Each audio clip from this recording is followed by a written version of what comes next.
開箱，而家就再開箱，一開就開個勁嘢。而家最 hit 嘅 S26 Ultra 點解咁 hit？因為佢有防偷窺 mon。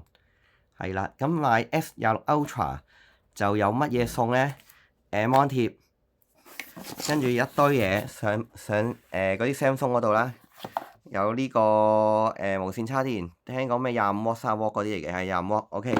跟住有呢個錶，Fit 3，都係普通嘢啦。跟住咧有呢啲咁嘅跟蹤器，跟住動物啊、喼啊，甚至跟蹤嗰啲男女朋友啊咁樣嗰啲，有埋個套嘅 OK。跟住仲有嗰啲殼啊咁樣，咁咧呢個 S 嗰啲 accessory 唔開，咁開佢送個 mon 貼，佢多咗呢啲嘢，令到我一個咁嘅白痴都黐到塊咁高質素嘅嘢，雖然一點係一點，又係黐到衰咗嘅。好，繼續咁咧呢部機睇到啦。咁個殼咧，其實我接近係覺得係 perfect 嘅，手感 OK，同埋咧佢唔係好跣手，但係唯獨是一樣嘢出事。呢個底部唔包邊，我覺得係 OK 嘅，係好嘅設計。但係咧你冇得帶狗帶，狗帶即係喺度套落去，然之後綁喺條頸嗰啲冇。咁所以咧我個狗帶個嘢咧就夾硬勾住咗喺上面嘅。第二就係咧呢個殼有少少嘅插，就係呢個位成日失靈。咁咧，即係會撳唔到啊，係啦，撳唔到啊呢個位係，但係咧有個方法，你知咁樣向下蹬翻兩嘢咧，咁呢個掣咧又可以趴翻着噶啦，就係咁樣。好，第三個表現，第一防偷窺 mon 嘅表現咧，我而家可以試一試俾大家睇下嘅呢個防偷窺 mon，睇下先啦。咁咧佢係可以撳呢個啦，咁有幾個啊？一就超強嘅防偷窺。高度私隱即係最黑嘅。第二咧就係唔係最黑。第三咧淨係黑嗰啲彈出嚟嗰啲嘢嘅。好，大家又睇片都知㗎啦。但係我喺 showroom 試同埋真係部機而家到手發現 showroom 部機好似我買呢部係渣啲嘅，唔知點解。你當我幻覺啦，當我陰謀論啦。OK， 第三最後一個位就係。iPhone 同 iPhone 15 Pro 同呢個比，你會點揀？